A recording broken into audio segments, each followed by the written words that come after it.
the 45 ACP, the 10mm auto, the 40 SNW and the 357 SIG. All of them fired with a Glock 21. In this video I would like to show you what you need to do to make this possible. Hope you like it.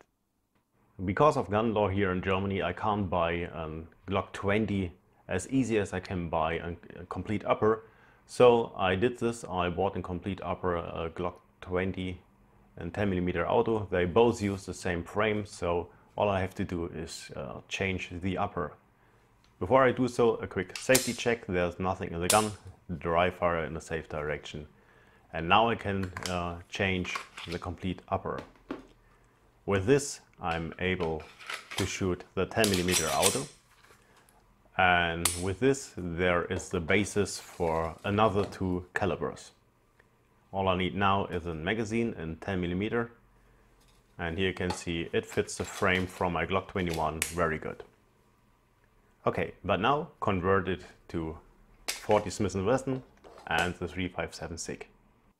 Shooting the 10mm auto is a lot of fun, but it's quite expensive as well. So I would like to have the option to train a little bit cheaper, if you will. And therefore I bought a conversion barrel in 40 SNW and one in 357 SIG, all of them made by IGB Austria. IGB Austria is a manufacturer for barrels, not only for Glock. You can buy barrels for H&K pistols, for Sig Sauer, 1911, Smith & Wesson MMPs and many more. And you've got the option which barrel length you would like to buy. There is the option if you would like to have a threaded barrel, a ported barrel, a fluted barrel. There is the option of a fully supported chamber and different riflings and many more. So if you are interested in a great barrel, check out igbaustria.com. For my needs, I bought a barrel in 40 SNW with a regular length. This is the one I'm talking about. Overall, the finish of both barrels is really nice. Everything is super smooth. There are no machine markings and both barrels come with a super hard coating. I choose the option of an hexagonal rifling. This is the best of both worlds. It's the advantage of having a regular grooved barrel, so I can shoot lead cast bullets through it. And I've got the advantage of a polygon rifling, so easier cleaning and overall it lasts longer, so I've got the best of both worlds. I used to reload my ammo, so I choose the option of a fully supported chamber, and if you're a reloader I can highly recommend to choose this option here as well. Let's drop around in this chamber, and here you can see the whole case is fully supported. There are no areas to get those bulges when firing this round. So it's a safety option. Choose this if you reload your ammo. All tolerances are very minimal. There's a little wiggle, okay, but this is needed to make sure everything works. So all tolerances are just as close so everything works, but close enough to make sure you get the best accuracy possible out of those barrels.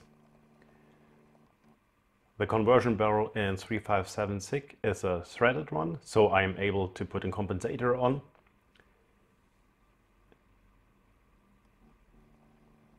Threading is very nice, like the rest of the machining as well. And I choose to go with an hexagonal rifling in 357 SIG as well. I don't know if I ever shoot a lead cast bullet in 357 SIG, but a coated one maybe, so I would like to have this option. Okay, all we need now is to put in those barrels in the slide, and then we need just a regular magazine. This is what I would like to show you next, so you don't have to spend money for another magazine. Let me show you why. In front of me there are the three different calibers, and I've got a 10mm auto magazine. And for demonstration purpose I will insert the 10mm auto in this magazine here as well. And there is no surprise, this magazine is made for this round, so it fits really good. Here we go, the 10mm auto. And next I will insert the 40 S&W, which is nothing more than a shortened 10mm auto. So the diameter of this brass here is the same like we have with a 10mm auto. Fits this magazine here really good. A little bit shorter, okay, but fits this magazine here really good. So it does with the 357 SIG. The diameter of this brass here at the bottom is the same like we have with the 10mm auto and the 40 S&W. So it fits this magazine here as well. And now we will see if it's not only fitting this magazine, we will test if it works with this magazine. And therefore we move to the shooting range and test shoot those conversion barrels with the 10mm auto magazine, and I will start with the 40 S&W and then we switch to 357 SIG.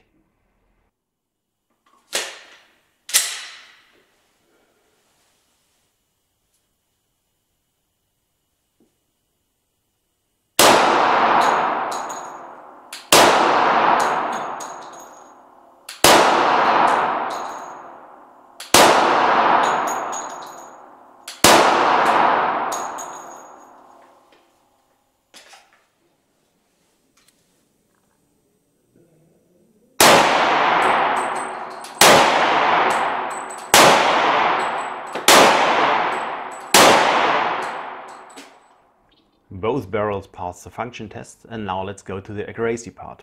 And like I told you before, all tolerances here are very minimal. The lockup here is pretty tight, just enough play to make sure everything works, but nothing more.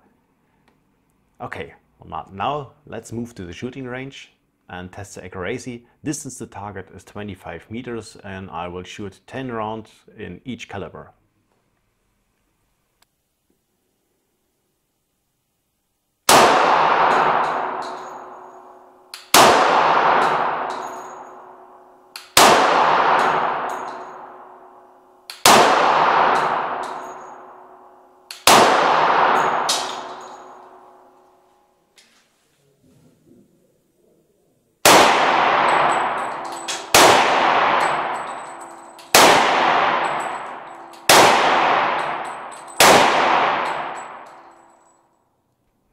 Here are the results.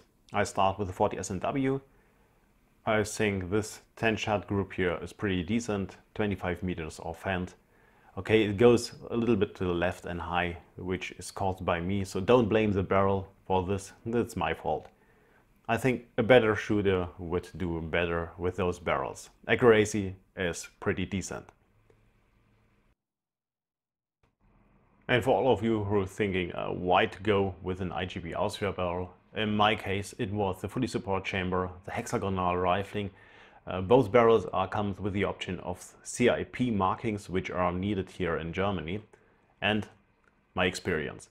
I use an IGB Austria barrel for my Glock 21 in 45 ACP since 9 years, I guess. And I shoot a lot of 45 ACP rounds, something between 40 and 50,000 rounds through this barrel here, I guess. And it still works pretty good, really good accuracy. And yeah, overall finish is still very, very good. So I just love those barrels. They work like they should. So if you need a good barrel, check out IGBAustria.com. Okay guys, this was my short video about the conversion barrels and the 10mm outer upper. I will do more videos about reloading those rounds here in future. Maybe not here on YouTube, maybe you can see those videos at my Vimeo account. We will see how this here goes along with YouTube and the new guidelines. But hey, that's another story. Please leave a comment and tell me what you think about those 3 different calibers. Please share your experience with IGB Austria barrels if you have some. It would be nice to read about this here. Thumbs up if you like this video here. Don't forget to subscribe, and thank you very much for taking the time watching my videos. Hope I see you next at Wiederladertv.